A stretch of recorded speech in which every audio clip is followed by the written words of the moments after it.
চারটি আলামত দেখলে বুঝবেন আপনি হেদায়েতের পথে আছেন। হেদায়েত হচ্ছে দুনিয়ার ভিতরে সবচেয়ে দামি একটি জিনিস।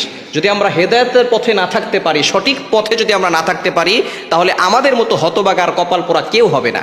এজন্য হেদায়েতের জন্য কিন্তু আমরা প্রত্যেক নামাজে দোয়া করি। যখন আমরা নামাজে দাঁড়াই তখন বলি ইহদিনাস সিরাতাল মুস্তাকিম, ও Allah show us the right path, show us the correct path.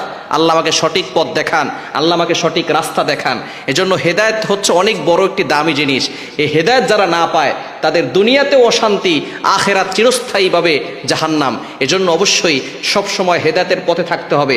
যদি চারটি আলামত আপনার ভিতরে থাকে তাহলে আপনি বুঝবেন যে আপনার ভিতরে হেদায়েত আছে এবং আপনি হেদায়েতের পথে আছেন, সঠিক পথে আছেন। এক নাম্বার হচ্ছে আজান শোনার সাথে সাথেই নামাজের জন্য আপনার মনটা ছটফট করবে। যদি আপনি হেদায়েতের পথে থাকেন তাহলে আজান শোনার সাথে সাথেই আপনার মন নামাজের জন্য ছটফট করবে। যদি নামাজের জন্য ছটফট না করে তাহলে মনে করবেন যে আপনি হেদায়েত থেকে দূরে সরে আছেন। নামাজের জন্য ছটফট করা মুমিন ব্যক্তিই কেবলমাত্র জান্নাতে যেতে পারবে। কেননা ইসলামের ইমানের পরের সবচেয়ে গুরুত্বপূর্ণ যে ইবাদত সেটা হচ্ছে নামাজ। নবীজি সাল্লাল্লাহু আলাইহি ওয়াসাল্লাম জানিয়ে দিয়েছেন, আউয়ালু মা ইউহাসাবু বিহিল আবদু ইয়াউমাল কিয়ামাতিস সালাহ। On the day of resurrection, the first prayer will be calculated. কিয়ামতের দিন সর্বপ্রথম বান্দার নামাজের হিসাব নেওয়া হবে। এজন্য নামাজের সাথে সম্পর্ক বাড়ান।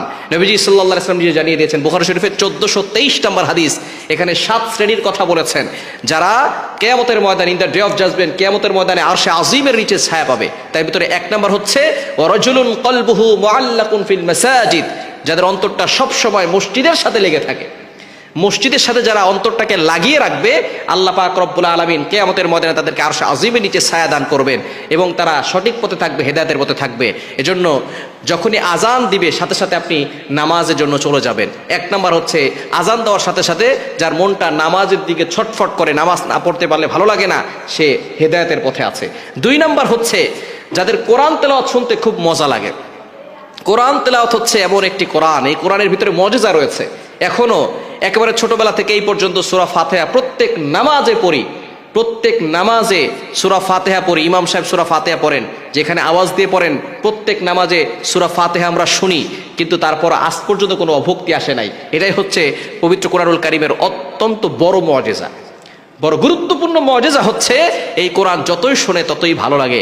এজন্য যাদের কোরআন শুনতে ভালো লাগে না, মনে করবেন তাদের ভিতরে হেদায়েত নাই, তারা হেদায়েত থেকে দূরে সরে গেছে।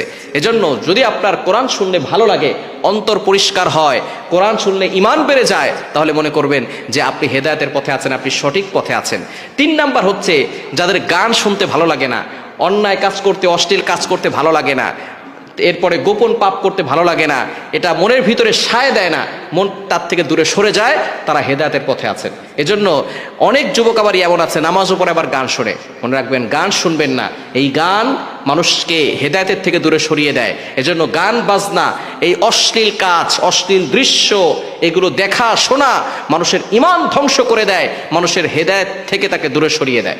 এজন্য 3 নাম্বার হচ্ছে যারা গান বাজনা থেকে দূরে সরে যায়। 4 নাম্বার যারা গুনাহ করার পরে, গুনাহ হয়ে গেলে সাথে সাথে অস্থির হয়ে যায় কখন তাওবা করবে।